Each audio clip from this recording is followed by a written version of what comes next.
하반기의 시작을 알리는 9월의 첫 주가 시작이 되었습니다. 지난 상반기 동안 교회를 섬기며 하나님 나라를 세우는 일에 힘써 수고하시는 우리 성도님들의 모든 땀과 눈물을 하나님께서 기억하시고 은혜를 베풀어 주실 줄로 믿습니다. 우리는 이제 하반기 사역을 시작하면서 하나님을 더욱 기쁘시게 하는 일에 집중해야 합니다. 그러면 오늘 이 시점에서 우리가 해야 할 일이 무엇일까요? 먼저 하나님을 바라보며 하나님 주시는 비전을 품어야 합니다. 하나님께서 원하시는 것은 단순히 과거를 돌아보고 회개하고 반성하는 것에 머무는 것을 원하지 않으십니다. 하나님의 새로운 비전과 꿈을 안고 전진해 나아가기를 하나님은 원하고 계십니다. 교회의 시대가 알려진 오순절 성령 강림 사건 이후에 베드로는 일어서서 요엘서 말씀을 인용해서 이렇게 외쳤습니다. 사도행전 2장 17절에 보면 너희의 젊은이들이 환상을 보고 너희의 늙은이들이 꿈을 꾸리라. 하나님은 새로운 시대를 향한 비전을 우리에게 품게 하시고 꿈을 꾸게 하십니다. 여러분, 우리에게 주어진 비전은 새로운 시대를 이끌어가는 힘을 제공합니다. 그리고 이 비전, 우리의 꿈은 단순한 개인적인 꿈에 지나지 않고 하나님의 나라를 세우기 위한 비전이 되게 하십니다. 아브라함이 하나님께 부름을 받았습니다. 그는 하나님이 제시하신 비전, 내가 지시한 곳으로 가라는 그 하나님의 말씀을 따라 그는 고향과 친척과 아버지의 집을 떠났습니다. 그러나 그것은 단순한 이주가 아니었습니다. 하나님의 약속을 따라서 새 시대를 열어가는 비전이었습니다. 그를 통하여 한 민족이 탄생되어지고 그를 통하여 온 세계 수많은 사람들이 구원을 받는 복의 통로가 되는 하나님의 비전이 바로 이 아브라함의 비전이었습니다. 비전이 없는 사람은 어디로 가야 할지 모릅니다. 그러나 비전을 가진 사람은 그가 가야 할 길이 어디인지 명확합니다. 우리도 하반기를 시작하면서 하나님께서 우리에게 주신 비전을 품고 그것을 이루기 위해서 우리는 전진해 나아가야 합니다. 그렇다면 오늘 우리가 가져야 될 하나님의 비전이 무엇입니까? 오늘 본문에서 사도 바울은 우리에게 그것을 명확하게 제시해 주고 있습니다. 오늘 본문 23절과 24절을 다시 보겠습니다. 오직 너희의 심령이 새롭게 되어 하나님을 따라 의와 진리의 거룩함으로 지으심을 받은 새 사람을 입으라. 우리의 비전은 예수 그리스도 안에서 새로운 존재가 되는 것입니다. 새 사람이 되는 것입니다. 새 사람이 된다는 것은 무엇을 의미하는 것일까요? 단지 새로운 결심을 가지는 겁니까? 새로운 습관을 만들어내면 우리가 새 사람이 되는 것입니까? 아닙니다. 오늘 여기에서 말하는 새 사람은 완전한 본질적으로 새 사람으로 바뀌어지는 것이에요. 고린도후서 5장 17절은 그러므로 그리스도 예수 안에 있는 자는 새로운 존재가 되었다라고 말씀합니다. 이전 것은 지나갔으니 보라 새 것이 되었도다.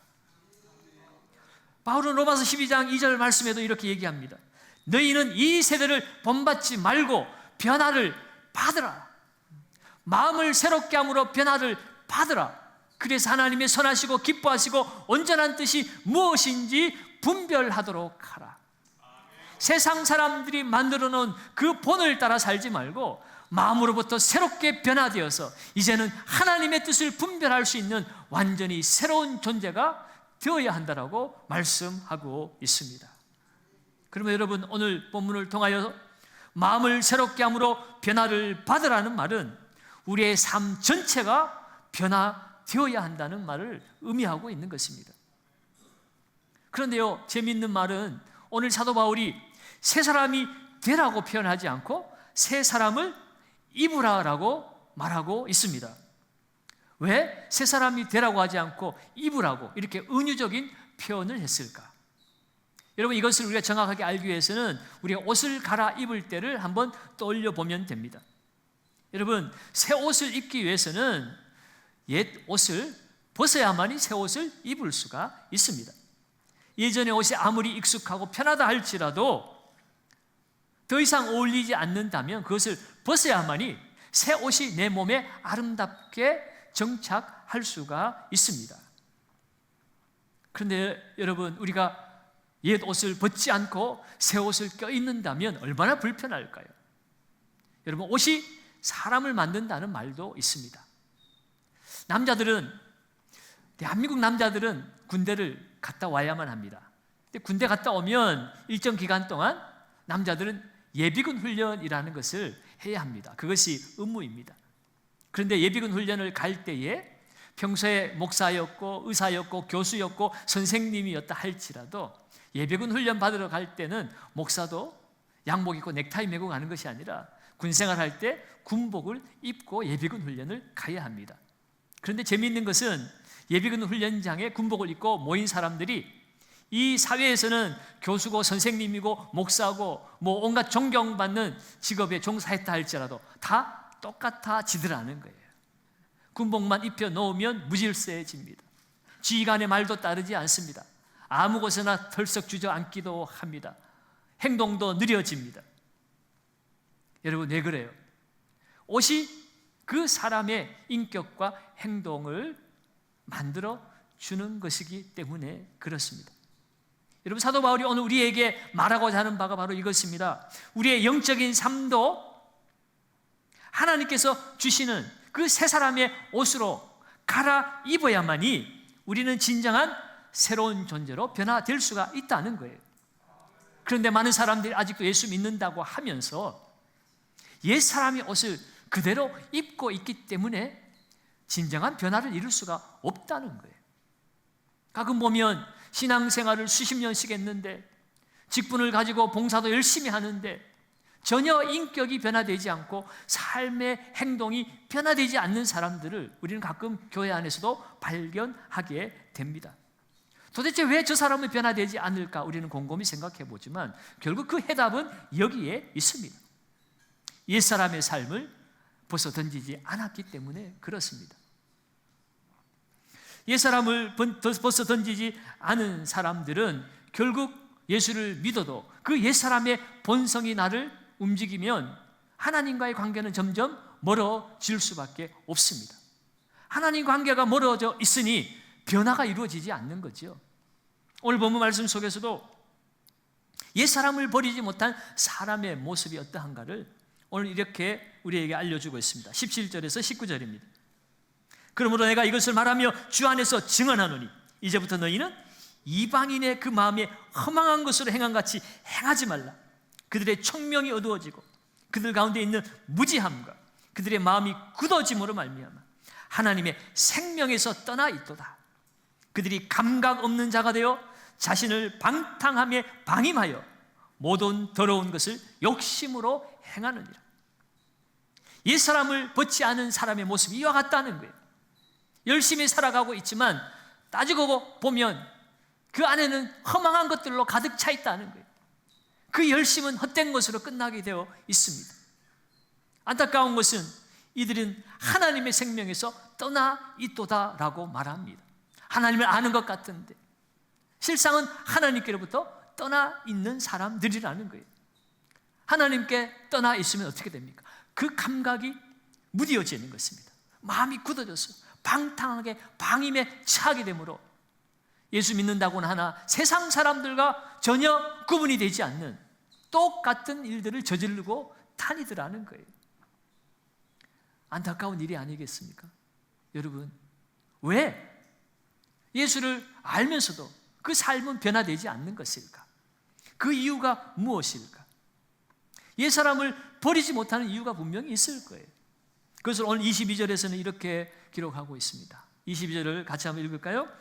너희는 유혹의 욕심을 따라 썩어져가는 구습을 따르는 옛사람을 벗어버리라. 유혹의 욕심을 따라 썩어가는 구습을 따르는 것이 옛사람의 모습인데 그 옛사람을 벗지 못하는 이유가 유혹의 욕심을 따라가기 때문에 그렇다는 거예요.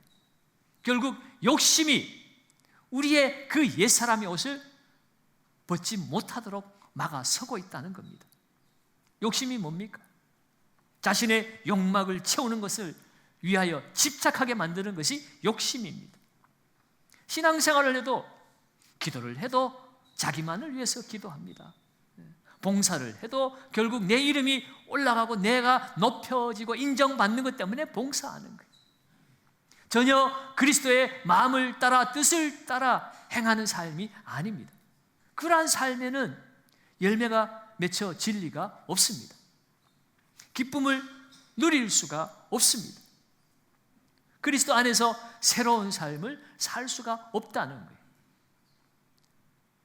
그리스도가 나무고 우리는 그에 붙어있는 가지가 되어서 늘 그리스도 안에서 살아야 함에도 불구하고 우리를 움직이는 것은 예수 그리스도의 말씀이 아니라 우리 안에 있는 욕심이라는 것입니다. 그 욕심의 옛사람을 우리가 벗어 던지지 못하니 전혀 변화가 이루어지지 않는다는 겁니다. 그러면 여러분, 이번 하반기를 시작하면서 이제 이 욕심을 따라 살아가는 그 구습의 옛사람을 벗어 던져야만이 이 하반기 사역에도 우리는 열매 맺는 삶을 살아갈 수가 있습니다. 그런데 중요한 것이 있어요. 우리는 그렇게 원하지만 늘 마음은 원이로되 우리의 육신이 따라주지 않는다는 거죠. 어떻게 하면 좋을까? 여러분, 결국은 하나님의 은혜와 성령의 도우심이 필요하다는 것을 우리는 깨닫게 됩니다. 새 사람이 되기 위해서 우리는 하나님의 도우심을 받아야 돼요. 특별히 오늘 23절을 다시 보면 오직 너희의 심령이 새롭게 되라고 이야기합니다. 이 심령은 마음의 영을 뜻합니다. 여기에서 이 영이라고 하는 것은 헬라어로 푸뉴마라고 하는 단어인데요, 하나님께 이 푸뉴마라는 단어를 사용할 때는 성령을 의미하는 것이지만 사람에게 이 푸뉴마를 사용할 때는 사람이 그 마음 중심, 그 안에 있는 내면의 영적 상태를 말할 때 이 푸뉴마라는 단어를 사용합니다. 그러면 여러분, 우리의 심령이 새롭게 되어진다는 것은 하나님과의 관계 속에서 성령님의 능력으로 변화되어질 때에 진정으로 새로워지는 것을 의미하는 겁니다. 그러면 여러분, 오늘 우리가 새롭게 되어서 새 사람의 삶을 살기 위해서는 성령님이 날마다 우리 마음 가운데 계시게 해야 합니다. 그러기 위해서는 우리의 마음을 날마다 성령님께 내어드려서 성령님이 내 마음을 주장하도록, 내 마음을 지배하도록 해야만이 우리가 새 사람의 삶을 살 수가 있다는 거예요. 그래서 갈라디아서 5장 16절도 말하기를 성령을 따라 행하라, 그리하면 육체의 욕심을 이루지 아니하니라. 육체의 그 욕심을 벗어 던질 수 있는 유일한 길이 성령을 따르는 길이라는 겁니다. 여기에서 성령을 따르다라고 했을 때 이 따르라는 이 헬라어 단어의 의미는 함께 걷다라는 의미를 가지고 있습니다. 성령을 따르는 사람은 성령님과 함께 걷는 사람, 성령과 동행하는 삶을 사는 사람을 말합니다. 성령과 동행한다는 것은 모든 일을 다 성령님께 맡기고 성령님께 의논하고 그 성령님을 따라 순종하며 사는 삶이죠. 그런데 우리가 성령을 따라 동행하는 삶을 살지 못하니 결국은 내 안에 있는 욕심을 따라 반응하고 예수를 믿는다고 하면서도 성령의 뜻보다는 내 뜻, 내 욕심을 따라 살아가니 그 삶에 전혀 변화가 이루어지지 않는 것입니다.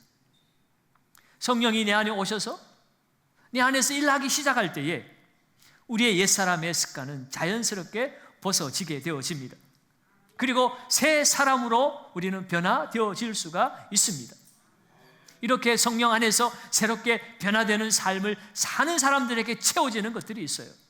그것을 오늘 24절에서는 이렇게 이야기합니다. 하나님을 따라 의와 진리의 거룩함으로 지으심을 받은 새 사람을 입으라.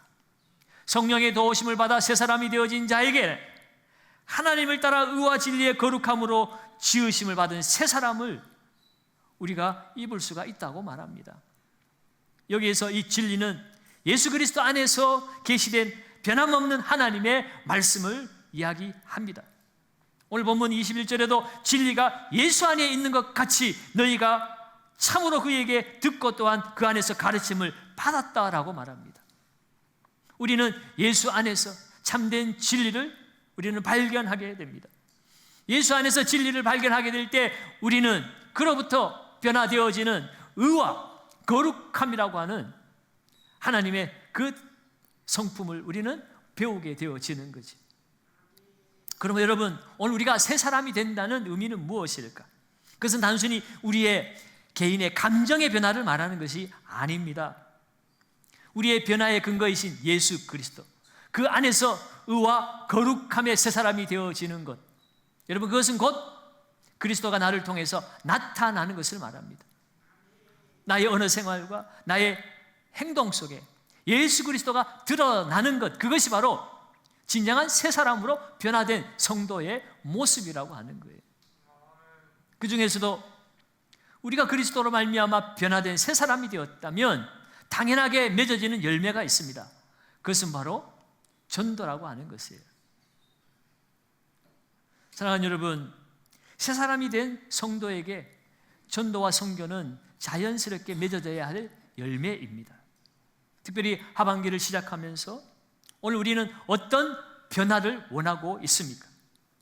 물론 옛사람의 모습을 벗어 던지고 예수 그리스도 안에서 새 사람이 되기를 결단해야 되겠죠. 그러나 그 결단의 열매는 영혼 구원으로 나타나야 한다는 것입니다. 예수님께서 우리에게 주신 위대한 사명이 있습니다. 너희는 모든 민족으로 제자를 삼으라는 것입니다. 주님이 승천하시면서 유언처럼 우리에게 주신 명령입니다.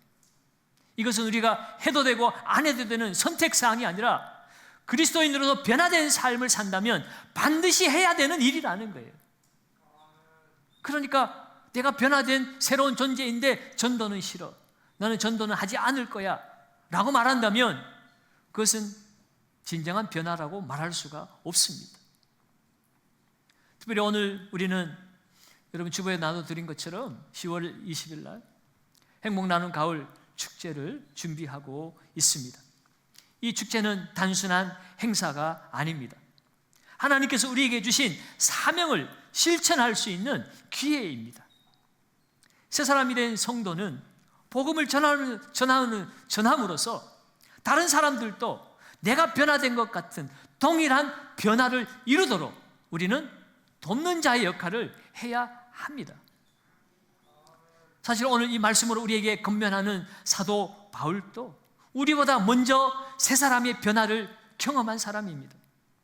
원래 바울은 예수님을 핍박하고 예수 믿는 성도들을 핍박하던 열렬한 유대교 신도였습니다.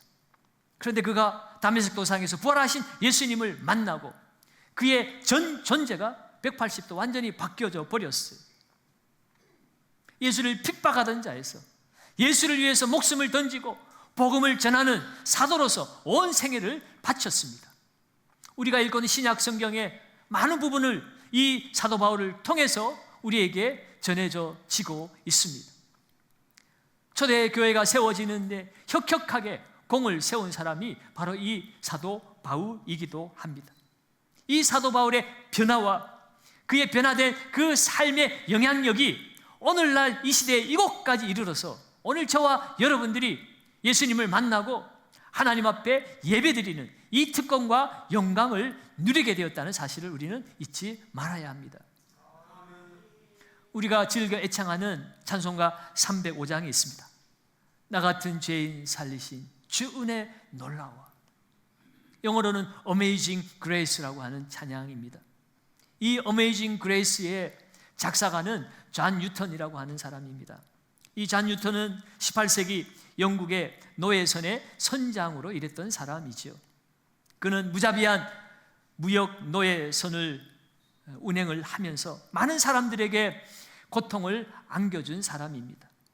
그러나 어느 날 한 폭풍우 속에서 죽음의 위기를 겪고 나서 그는 예수님을 만났습니다. 하나님의 은혜를 체험했습니다. 그리고 그의 삶도 180도 바뀌어져 버렸어요. 자신의 모든 일을 버려두고 이제는 그리스도를 믿고 새로운 삶을 살기로 결단하고 변화되어서 그는 영국의 성공의 교회의 성직자로서 평생을 헌신하며 주의 복음을 전하는 삶을 살게 되었습니다.